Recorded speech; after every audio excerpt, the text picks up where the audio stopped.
Awesome. All right. So we're extremely pleased to have Professor Melanie Mitchell joining us on the podcast. Melanie, thanks for coming on. Oh, thanks for inviting me. So I think most people will definitely know about you and your academic background, but maybe if you could just briefly summarize your intellectual interests and what you're thinking about at the moment. Yeah, I've worked on a lot of different things during my career, ranging from cognitive science models of how people make analogies to genetic algorithms and cellular automata, and written a couple of popular audience books, one on complex systems, one on AI. And right now I'm really quite interested in coming back to some of the ideas that I worked on analogy and abstraction a long time ago. And I think some of that has come back in the mainstream of AI. A lot of people are interested in that, given some of the limitations we're seeing in deep learning these days. Mm-hmm.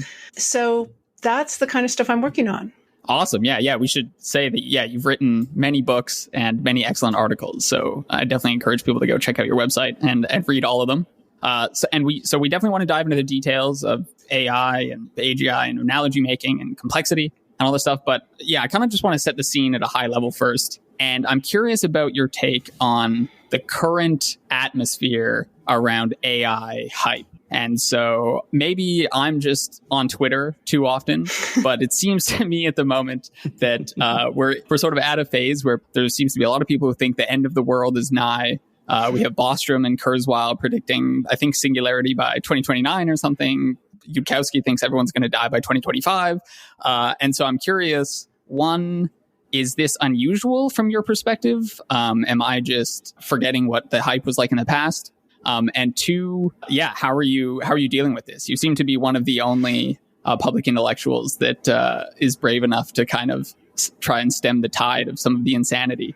So I'm just curious how it's going for you. That's very kind. But this kind of hype is nothing new. If you go back in the history, you see very much the same thing going on, even in the 1950s, when the New York Times reported that Frank Rosenblatt's perceptrons were going to achieve consciousness.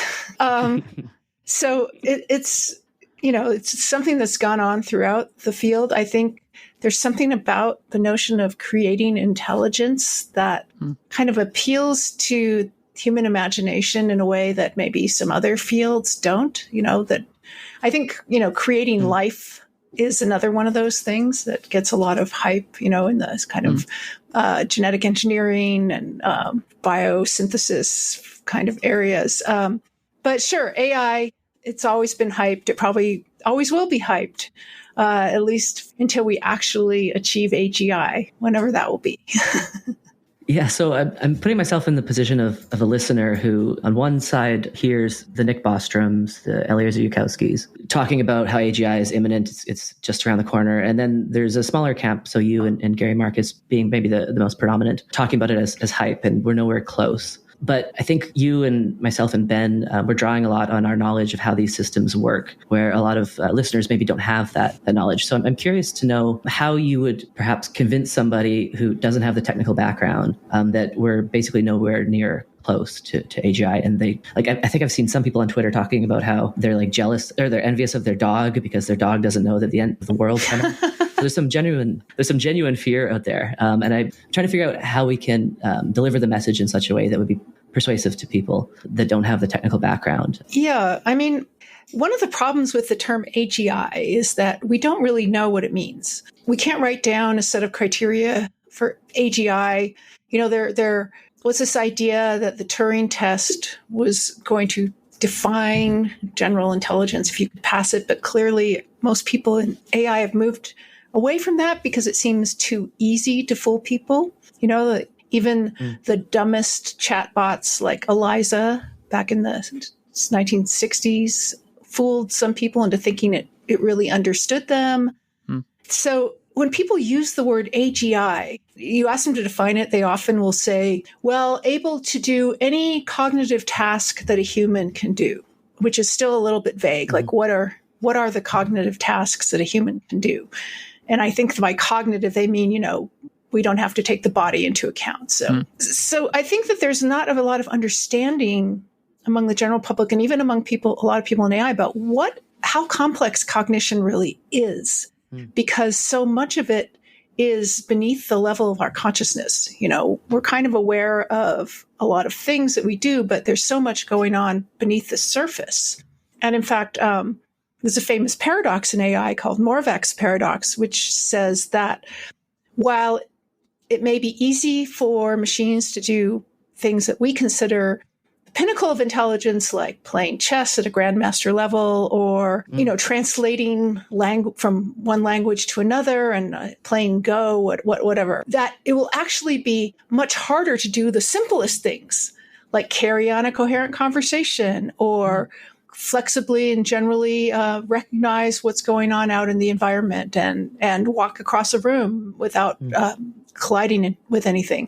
And it turns out that the Moravec's paradox is very prescient. It's described our relationship with AI forever. We're incredibly impressed when AlphaGo defeats one of the world's best Go players. And that makes people think, well, that must mean AGI is imminent, because this thing can do the thing that's like the hardest thing there is. Right. But it turns out that the hardest things for machines are things that are not necessarily the hardest things for us. They're things that we hardly even think about and are able to do without much conscious thinking at all. I think somewhere you described that as what is hard is easy and what is easy is hard. Yeah, that is Moravec's paradox. And in fact, Marvin Minsky, one of the chapters of his book, Society of Mind, was easy things are hard. So I think people recognize that, perhaps long after the initial wave of AI hype, when the field first began. But I think they're forgetting it now. There was interesting quote from Andrew Ng, who's a well-known AI researcher and entrepreneur. And he said something like, if humans can do something with less than a second of thought, AI systems will be able to do that now or in the near future. And it was just the perfect encapsulation of Moravec's paradox. And, it just shows that people have forgotten some of these lessons. Nice. Okay. So this brings us to, you wrote like a semi-technical, it was like a paper that's semi-technical, semi-essay style called Why AI is Harder Than We Think. And in that you list 4 fallacies, the second of which is Moravec's paradox that you just laid out. And so I think it'd be good to briefly touch on the other 3 because they're all quite interesting. The third is maybe not worth going into in too much detail, but it's you call it the lure of wishful mnemonics. And I think this is like incredibly important and confusing for a general non-technical audience because, they hear words like systems are learning things, they're understanding concepts, we're teaching them to, and this anthropomorphization is very confusing. So yeah, if you want to just say a few words about your third fallacy there.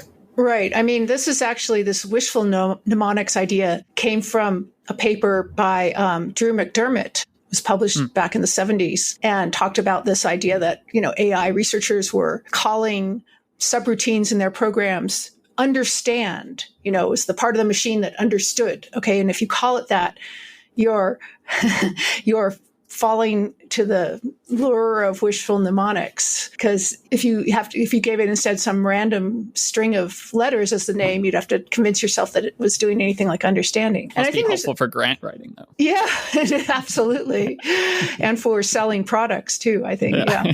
So there's been a lot of examples of wishful mnemonics in recent machine learning. We have, for example, one of the most prominent data sets or benchmarks for natural language processing is called the General Language Understanding Evaluation.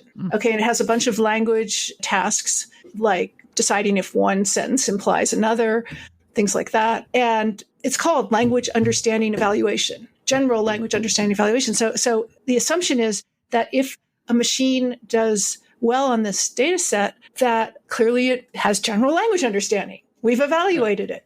And yet machines have, in fact, surpassed humans on the tasks in this benchmark. And yet they don't really understand language. And there's many reasons why we can say that. But any layperson would not be blamed for thinking that they do because, they're better than humans on these language understanding tasks. So, calling them language understanding is not really what is required to solve them. So let's play devil's advocate a little bit. So how do we know they don't understand? Because concepts like understanding and common sense, they seem to be almost placeholder concepts for just the thing that our current systems can't do yet. So an example would be like the Winograd schema challenge. I may have mispronounced that, but that's, no, that's right. So you have sentences like, I poured water from my bottle into the cup and filled it up. And then you have to ask the machine, what does the it refer to? Does it refer to the cup or to the bottle? And I guess maybe 10 years ago, such questions were seen to be outside the reach of what AI could do. And so we would say something like, well, they don't have true understanding because they can't solve the Winograd schema challenge. But now with GPT-3, we're getting like 90%. And so we are able to now answer these. But yet we still say, but machines still don't seem to have this true understanding of language. So critics could say something like we're kind of goalpost shifting a little bit, that what we declare to be understanding 10 years ago, once we accomplish that, we just change the definition of what understanding means. And so what would be the response to some critics like that? And maybe a second question would be, how do we know that even systems that can do well on these more difficult challenges, how do we know that they still aren't exhibiting true understanding? Right. Okay. There's a lot in that question. So I don't know how much we want to go into a lot of details about the Winograd schema challenge, but I would dispute that challenge is solved. Okay. Oh, nice. Okay, for great, several reasons. Okay. So what you're referring to, the 90%, is the original set of about 200 examples from the original paper which proposed it. Okay, so that's not very many examples, number one. And number two, those examples are very likely part of a language model's training data. And so, okay, there's a much bigger version of this challenge called the WinoGrande benchmark, which was created by Allen AI Institute. It is, okay, these language models don't do as well on it. It was meant to be somewhat adversarial, meaning that they filtered out the ones that, the examples that were too easy for like simple models. But the problem is, so I don't think systems are quite yet at 90% on that challenge, but one of the problems is that, okay, this gets a little technical, but now let's do it. Yeah. The original challenge was that there were pairs of sentences. I poured from the bottle into the cup until it was full. What was full? I poured from the bottle into the cup until it was empty. What was empty? Okay, it was really essential that a system be tested on pairs, these pairs, because, that was the big challenge, was that, it could mean different things. Okay, when the WinoGrande challenge came out, they filtered out a whole bunch of quote unquote easy examples, which means that they weren't testing on pairs. So a lot of the, and when someone wrote a paper, I can't remember exactly who, but they said, okay, but when you actually test on only examples with paired sentences like that, it doesn't do as well. So I'm not convinced the Winograd schema challenge in its more general form is dead. But that was kind of a long-winded answer to a much more general question, which is how can you say that these systems don't understand? And I agree. The notion of understanding is somewhat undefined. We don't know what humans are doing to understand. And you can kind of think of two kinds of understanding in a way. One is the kind of understanding that, we think humans might do, where they have some kind of more compressed model of the world. The model has causality. You're able to generate new instances of concept. I know that, for instance, cars stop at stop signs because if they didn't, there might be crashes, right? So I just talked about causes. I talked about a counterfactual, things like that. So those things actually are not. It doesn't seem that that kind of information is something that more in general, like large language models tend to learn. They don't learn these kinds of models.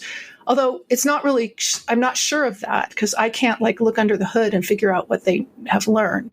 But it seems by certain kinds of probing that people have done that they have not learned such models, and that they're instead using very sophisticated statistical models of correlations among phrases, which could be said to be another kind of understanding if it results in, the behavior that the system understands. It's just a different way of understanding, but I think it has implications for what kinds of generalizations the system's able to make, and what, it accounts for some of the brittleness that we do see in current large language models. Now, a lot of people have speculated that, we just need to scale them up, just make them bigger and bigger, and they'll do better and they'll achieve this. And maybe that's true, maybe not. I guess it kind of remains to be seen. But I'm not sure we have the right kind of probes. And, one thing that you said about, they've done well on these benchmark tasks. Well, it turns out that a lot of these benchmark tasks have been shown to allow sort of statistical shortcuts. So, the appearance of certain words or certain kind of syntactical constructions are predictors of the right answer. And humans would never be able to pick this up because they don't think that way, I believe. But these models that have 500 billion parameters or whatever, are able to capture very subtle correlations like that. And do you distinguish between understanding and common sense? So could we give our machines common sense without understanding, and vice versa? Are these closely related and near synonymous? I think, common sense is another one of those undefined terms, but I do think they're, in our minds, understanding and common sense. Understanding is a part of common sense. If you're learning to drive, you learn what a stop sign looks like. Okay. And because you understand something about stop signs and what they're for and what role they play and everything, you won't ever look up at a billboard and see a stop sign on a billboard that's like plain, like a sheriff holding up a stop sign saying, stop drug use or something like that. You'll never mistake that for a real stop sign. But self-driving cars have been shown to do things like that. I mean, that's a real example. Interesting. Okay, so this brings us, I was going to wait till later, but I think this brings us to tantalizingly close to this concept of embodiment. And so I think I've been convinced over the past few months, just thinking about the problem more, that building real intelligence into systems will require some sort of embodiment in order to learn about the world and relationships and causal effects, etc. And I think you also hold that view. And so, if you'd just like to expand a bit on why you think that and why maybe that's a reasonable criteria to have for AI. And just to add one thing for the audience, so the embodiment question relates to your fourth fallacy. So we're just kind of going through the system, the list. And so your fourth fallacy is intelligence is all in the brain. Nice, yeah. And this is related to Ben's embodiment question. Right.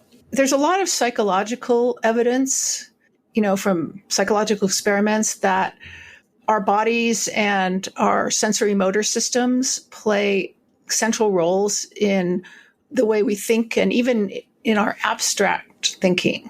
It's controversial, but I think there's quite compelling evidence. And I've been convinced by it. And so just as an example, George Lakoff and Mark Johnson wrote this book a long time ago called Metaphors We Live By. It gives the hypothesis that all of our abstract concepts are actually grounded in metaphors to physical experience. So one example is, if you say, I went to a party last night and the host gave me a warm welcome. It's using the word warm metaphorically, right? But there's evidence that you're actually literally mapping that onto sort of experiences of warm temperature. And there's been a number of experiments that try to show that this kind of the sort of modality specific concept bleeds into the more abstract metaphorical concept. So I believe that it's the way that our bodies are shaped and the way that our bodies interact with the world. The kinds of senses that we have are very influential on the way that we think, and including the way that we reason, even with these sort of pure reasoning intelligence, that there's been a lot of evidence for that too. Now, people in AI have kind of adopted this idea of embodiment, but the way that they think about it is like an embodied agent is often some kind of agent that's in a virtual environment that is performing actions and, doing some kind of reinforcement learning, which is not necessarily the same. And that's often called embodied AI. But it's not necessarily the same thing as like what psychologists consider embodiment, which is actually having a body that has particular characteristics engaged in a real environment. So I don't know, I don't know how embodied the agent has to be to learn kind of, as you say, causal models of the world. Whether this virtual environment is going to be enough, I think that's another big question. There's a lot of disagreement about. What's the relationship between emotions and intelligence? Because I think people in the AI community like to think of intelligence as being completely separate from the more bodily, messy human things like emotions and desires and selfhood and these kinds of concepts. But I believe I read in some of your writing that you think these are not separable, that emotions and intelligence and desires are all intrinsically related. Well, it's very clear that humans' cognition is very influenced by emotion. And, a lot of our cognitive biases come from emotional reactions that turn out to be beneficial for us, evolutionarily. So I think human cognition is fundamentally tied up with human emotions and human social interactions and all these other things. Whether there is this thing out there called intelligence that you can abstract and say, well, it doesn't have to be like humans. It can just be like something else. I think that's something that people in AI believe you can sort of take apart the thing that's called intelligence and stick it in a machine. And it doesn't have to have all those other things that, kind of slow us down or whatever, get in the way of rationality. I don't buy it, but I can't prove that that's not true. I just feel like that it's so much an important part of human and a lot of animal intelligence that it's hard to believe that you could separate it so easily. So, but yeah, part of me thinks that, anyone listening who is worried about AI systems going bad, whatever exactly that means, might be annoyed because we seem to keep talking about like human intelligence, right? Like, why are AI systems so far from human type intelligence? And someone might argue, well, look, that might not be the only sort of form of intelligence, or we might be able to build systems that are like, lethal, dangerous, cause problems that don't actually look like a human intelligence. So I'm wondering, and we already have, to some degree. Right? Yeah. So exactly. So I guess I'd like to ask you about that. Like, saying that we're not about to build an AI that performs precisely like a human, that just thinks a lot faster, is not akin to saying that none of the systems we're building have potential dangers built into them. So I'm curious if there are things that you are worried about with the current AI systems or machine learning systems that we're building, and if there are risks that you see with, for example, these like large language models or these generative image models or any of these things. So yeah, are there things you are worried about? Yeah, there's a lot of things. So, the things that people always talk about, like using them for disinformation, we now have text to video systems. They aren't that good, but probably in a few months, they'll be even better. And you imagine, being able to create a video that really looks like, some politician saying something that would influence a lot of people, but that they never said, sort of the ultimate in deep fakes. I think that's very dangerous. And just more generally, not being able to create very realistic looking images or very realistic looking text and not knowing whether it was generated by a human or a machine can cause a lot of problems in many ways.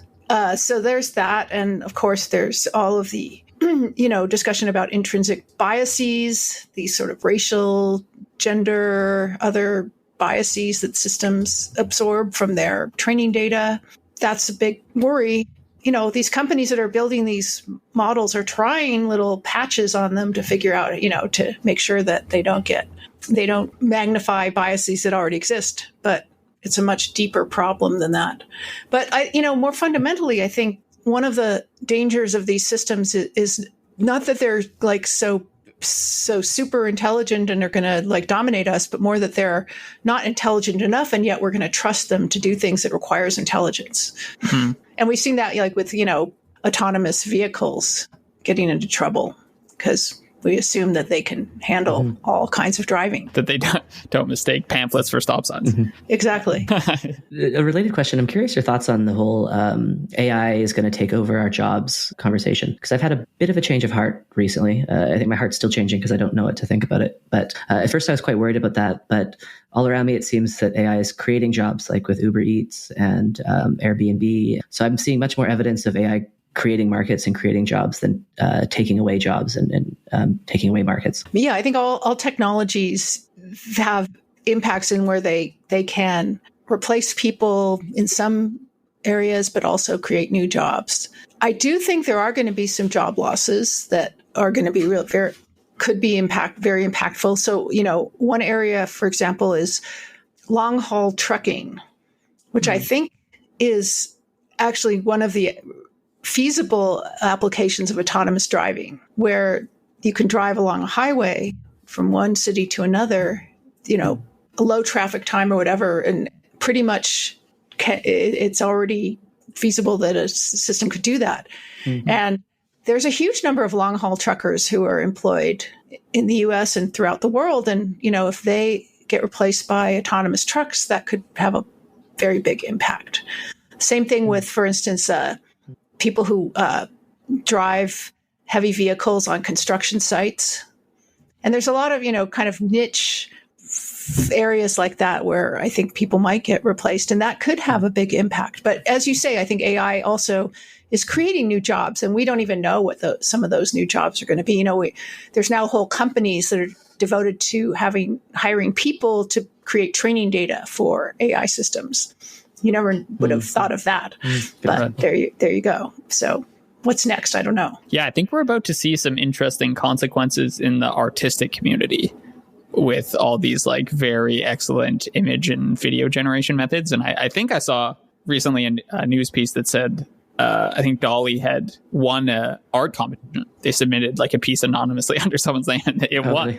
And so I think that's going to have decent ramifications in the artistic community, and just more broadly about how we think about art and human creativity, and et cetera. Of course, that for that art competition, it was a combination of DALL-E and the human, because the human was giving it lots of different prompts and was running it many different times. And the human was using their own aesthetic judgment to decide which piece to submit. So there was a little bit of human computer teaming there. Yeah, that's an excellent point, and also is sort of parallels the point that even in these like large models and stuff and any sort of supervised learning task, it's always the human that's deciding exactly what the training examples are. And so there's actually nothing really being learned from scratch, right? It's always in a very filtered, pre-processed domain. We're deciding exactly what counts as an example, et cetera. So there's always that human element that's still required in all of these systems that is often forgotten about. It's not as if the system itself is deciding exactly what's a training example. Right. Yeah. Okay. So I don't want to we deviated a little bit, but there's one more fallacy to cover. And I think it's worth covering. So the first fallacy, we've talked about the other three, but the first one is that narrow intelligence is on a continuum with general intelligence. And so here the idea is, if we can sort of master one task at a time, chess, Go, Jeopardy, etc., slowly AI will close its mouth around the entirety of human intelligence, because what is general intelligence if not an additive sequence of smaller tasks, basically. So yeah, I guess tell us what's wrong with this view. Yeah, actually, this fallacy was originally due to Hubert Dreyfus, philosopher, who wrote about this, and he called it the first step fallacy. The idea that every time you make some kind of progress in AI, like you get an automated checkers player or chess player or speech to text to speech. Speech to text generation and so on, that's another step in the continuum towards general AI. And he said, no, that it's not a continuum. There's a discontinuity, which is the common sense problem. Yeah, right. I think that's probably true that these systems that we've seen they've made huge progress on particular domains. But when we try to put a whole bunch of small intelligences, if you will, together, it doesn't create a general intelligence. And it's not like I don't think at least there's some, master switching network in the brain in which, it's time to switch to, the cooking dinner task. And right. That's as like a little module that I turn on now. It just doesn't work that way. Rather that, all of the things that we do come from often very general mechanisms that we apply to different tasks. And we haven't seen that kind of general behavior in AI yet. One sort of question just about symbolic AI. So it's, that was symbolic AI. I'm forgetting the timeline, but I think was like 50s to, or maybe even earlier. Maybe symbolic AI was like 40s to 70s or something was when it was the hot topic. Yeah. And okay, yeah. So here the idea is, right, so now we're all just so used to like learning from data, like feeding data into these big neural nets, and this will give us the answer. But symbolic AI was much more of a logical operation. We're trying to come up with like rules that autonomous systems should abide by to be human in their behavior. From what I've read of you seem more sympathetic to symbolic AI, or at least thinking that some sort of general intelligence will have to combine aspects of both like data-driven mechanisms and symbolic approaches. I'm wondering if one, I've read you right, and two, if you could kind of give me the case for thinking why symbolic AI is potentially important.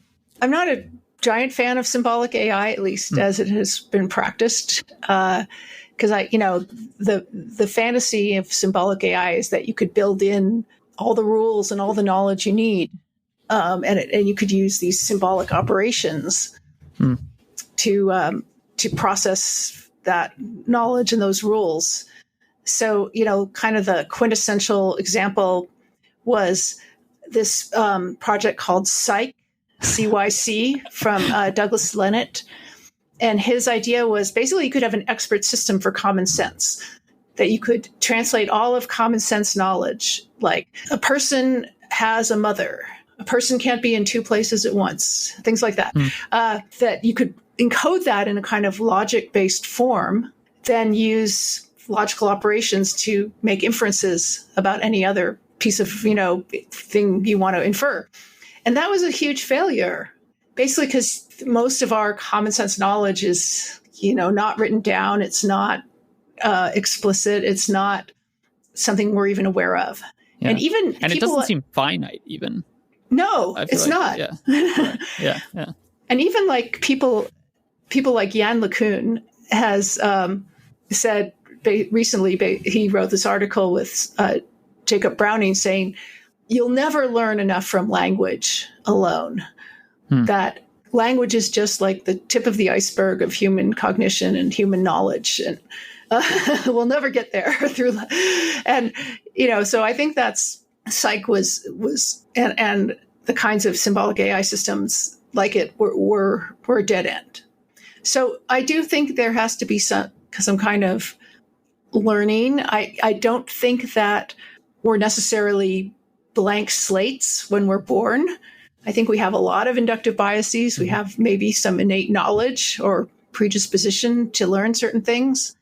So I think some combination of this sort of prior knowledge, figuring out how knowledge should be represented in a non-symbolic way, but that sort of can act symbolically when needed. So I like the sort of neurosymbolic work of people like Paul Smolensky and others who have tried to figure out how a neural system could create something like symbolic behavior. And there's a really nice paper from out of DeepMind recently called, I forgot what it's called, but it was about using the term, instead of symbolic processing, use the term symbolic behavior, which is like you're acting like you're using symbols, even though your knowledge is a distributed parallel system. Is this something that divides you and Gary Marcus? Because I know he pushes pretty hard for the symbolic stuff. And I'm just curious if you can say a little bit about how your view differs from Gary Marcus's. Yeah, Gary Marcus comes out of the sort of Noam Chomsky, Steven Pinker tradition of language, studying language, and language acquisition is a very symbolic activity. And he has a book called The Algebraic Mind that kind of lays out the kinds of symbolic processes he thinks are necessary. And, I don't think he's wrong necessarily, but I'm not sure that you can get to general intelligence by implementing those processes as a kind of Lisp program or, other kind of symbol system. Right. Yeah. That there has to be some kind of emergence out of a more distributed system. So I come from, the Doug Hofstadter tradition. Mm-hmm. He was my advisor, which is all about sort of emergent symbols. So you're not going to give up your professorship at the Sante Fe Institute to go work at the Psych project, which I believe still exists, right? I think Psych is does, yeah. Okay. No. No. Of course, I haven't gotten any offers yet. So yeah. So yeah, you said the word emergence, and that leads nicely to my questions about complexity theory. I guess we haven't talked about complexity theory on the podcast before, so perhaps maybe a few words about just what the study of complexity is all about.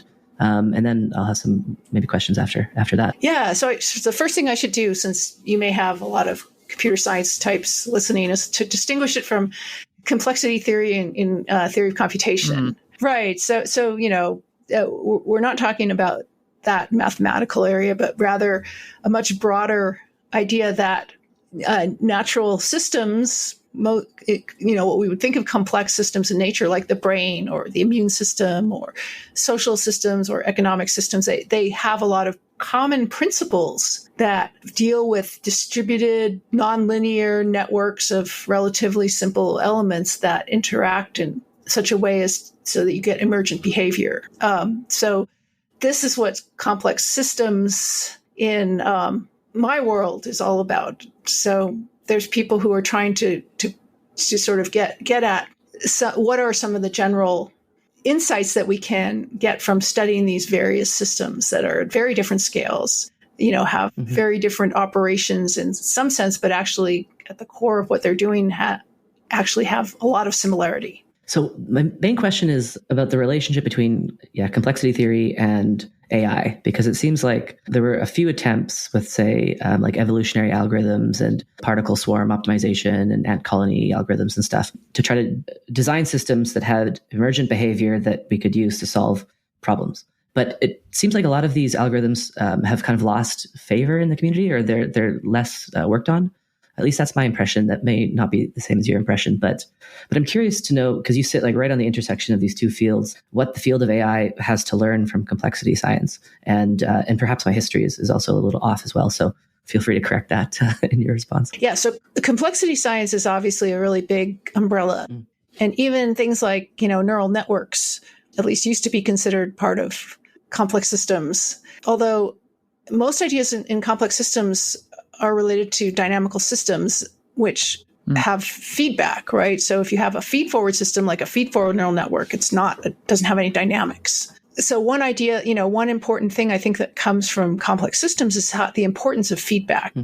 I think that's something that, people in neural networks are kind of starting to think about. We have things like recurrent neural networks, but that's very limited feedback. They're realizing how much feedback the brain uses and how important that is for, again, biological computation, biological intelligence. In terms of things like genetic algorithms and all of that stuff, so I think it suffered from some of the same problems that neural networks suffered from prior to deep learning, the deep learning revolution, in that the particular algorithms that were being used, scaling is one thing, being able to scale these systems and also to improve the algorithms that were being used. And I think they're seeing a kind of a comeback now. So there's a number of people at OpenAI, for example, who are looking at using genetic algorithms in conjunction with deep learning, either by evolving deep learning architectures or using systems to generate environments for deep learning systems. There was a group at Google Brain who was doing a lot of this kind of thing. Nice. The leader of it I just saw left and went to work for stability.ai, David Ha. But yeah, there's a number of people interested in this kind of stuff. But one of the things that I think could be a contribution is the idea of collective intelligence. So AI really focuses primarily on individual intelligence, right? You have these individual systems that don't really interact except by, getting input from humans like prompts. But clearly a lot of our intelligence is collective. And there's also collective intelligence in other species, insect colonies or other kinds of social animals, like social primates. And that the study of collective intelligence has long been a focus of complex systems. Nice. So I think as AI moves more and more into collective intelligence, that there's a lot of insights to be gained from that. Okay, so I want to respect your time and not go too long over an hour, but I'd love to ask you some slightly more personal questions. Okay. One about Douglas Hofstadter. And so you open up your book with a very interesting anecdote about him giving a talk at Google and basically telling all the Google engineers that AI could be calamitous, but not in the ways that we typically hear about it. It seems like he was more worried about the possibility that we would succeed in building AI, and this would mean that current approaches worked and would sort of trivialize human intelligence in some sense, right? Right. And we'd sort of lose the magic of our thinking. So I'm wondering, one, if you could just tell us a bit more about that. And then two, you seem to have, you don't seem to not share precisely those same concerns. So I'm wondering about sort of your journey of like deviating from his thinking there. And how that was. Yeah. Yeah. So interestingly, Hofstadter's sort of worry.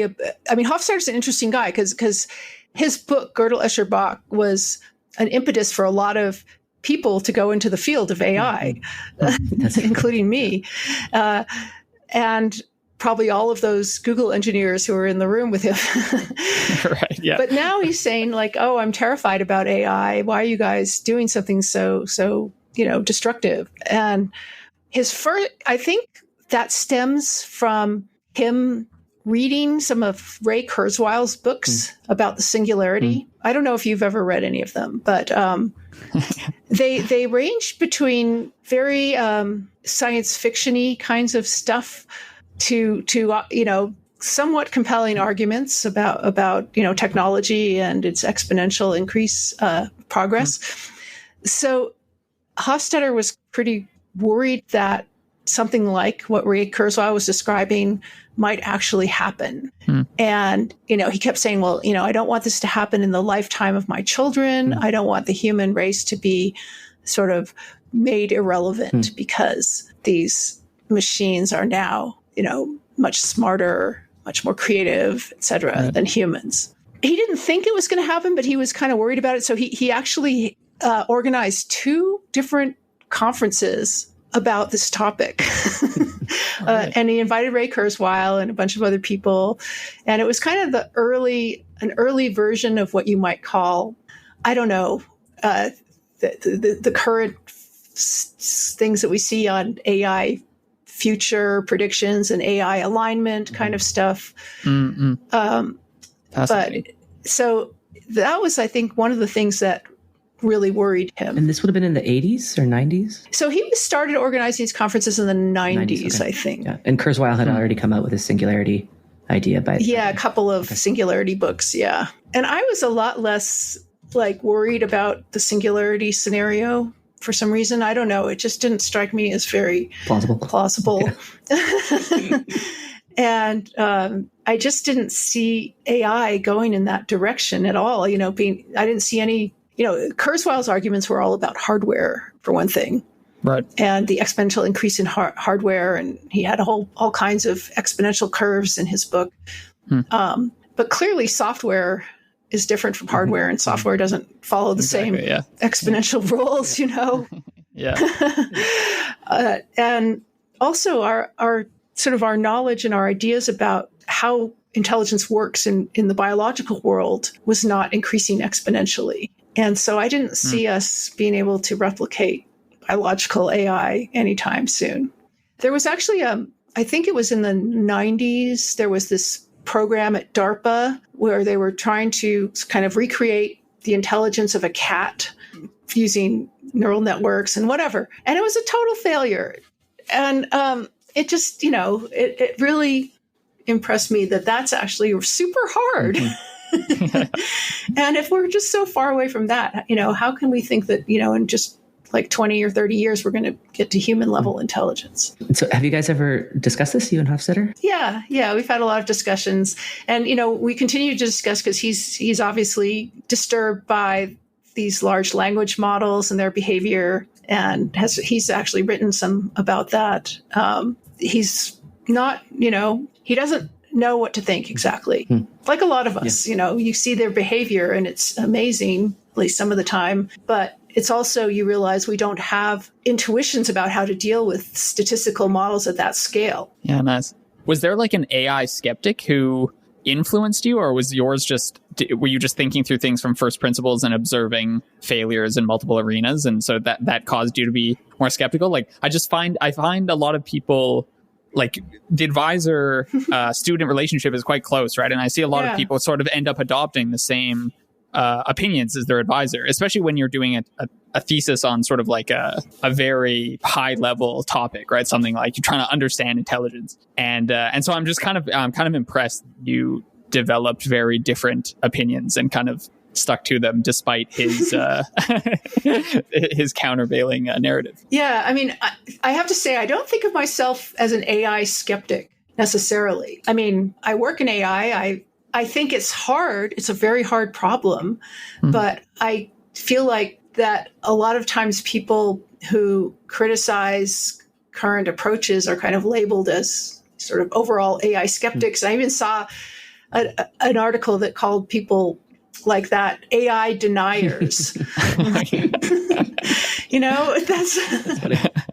so I don't like being labeled that just as AI skeptic, AI critic, blah, whatever. Because I do think that AI is really interesting and is going to produce a lot of really interesting insights and results. I just don't think it's going to be as that like something like human level intelligence is going to be easy to achieve, at least. I have a couple questions about analogies, because that's a huge area of your thought that I'd just love to know more about. So I know that with Hofstadter, I think your PhD thesis was on analogy making. Yes. And I had never thought of analogies as being particularly insightful into human intelligence, but I'm curious what your interest in analogies is and what we all stand to learn from the study of analogy. I think most people have a narrow view of what analogy means. So, we all take IQ tests or SATs that have these, hand is to glove as foot is to what? And it's like these single word analogies. And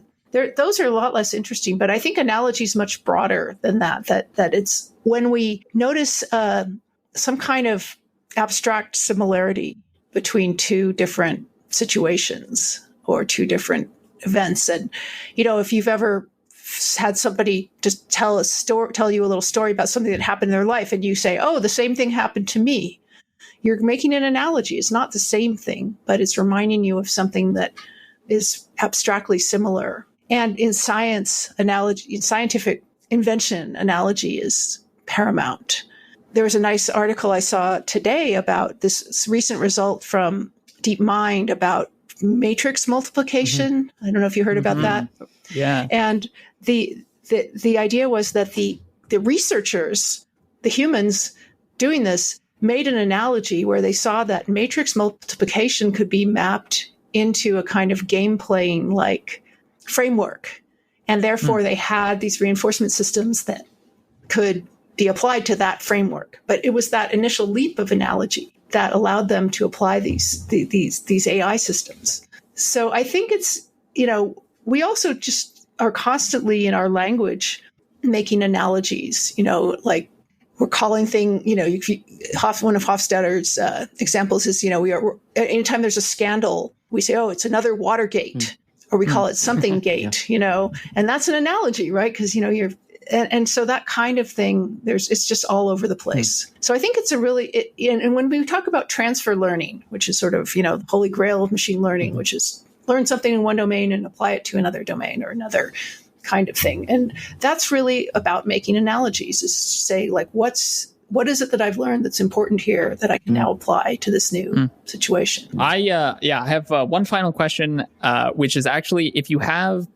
advice for someone who wants to both be engaged in academic research, but also sort of keep their head above the water and write sort of like general articles and be able to engage with the general audience. I'm just impressed by the ability to like be writing NeurIPS papers, but also writing books for a general audience and articles and stuff. So I'm curious, like, one, whether you have any advice for someone who would like to do that, and two, how you sort of resist I think it's easy to kind of get caught in the academic rabbit hole where it's just like always the next paper, because there's always something new to do, right? There's always that next idea to chase, and how you balance that with like writing a New York Times op-ed or something, and like whether you feel that pressure and how you handle it. Yeah, I guess, I mean, I haven't really, I've published papers in NeurIPS and all those places, but I'm not someone who publishes every conference that comes along. And I try not to. I think I publish less than many people kind of who are prominent in AI machine learning. But I try to, because I think it's really important to have time to think, which I often, feel like if you're under pressure all the time to publish the next paper, it's hard to think deeply, right? Totally. But it's a challenge, because if you're in an academic position and you're on a tenure track, there's all kinds of pressure to publish, and get citations for your publications and publish in top tier venues. So, I don't know. It's a trade-off. See, maybe some of the people I know who are really successful at kind of writing for the popular audience often aren't publishing as much in academic venues. Right. Yeah. So, I mean, there's some people who do it all, and I don't know how they do it, but. But the other thing about publishing for a popular audience, is it's hard, because imagine trying to explain your research to like someone in your family who isn't a technical person, right? It's pretty hard to do. And, their eyes glaze over and they just But so learning how to do that is like learning how to have kind of theory of mind of people. And I think that's also the key to being a good teacher, even at like a professor, is having a theory of mind of the students and sort of having a sense of what they don't know and making sure that you address that. So, it's a challenge, and it takes practice, I think. Totally. Yeah. Well, thank you so much for coming on the podcast. This was a very wonderful and enlightening conversation. I guess, where can our audience find more of your work? Where should we point people to? So they can go to my webpage, which is melaniemitchell.me, or they can follow me on Twitter at melmitchell.1, at melmitchell1. We'll put links into the show notes. Okay. I just want everyone to explore your work and enjoy it as much as we have. Great. Well, thank you very much. It's been a lot of fun. Great.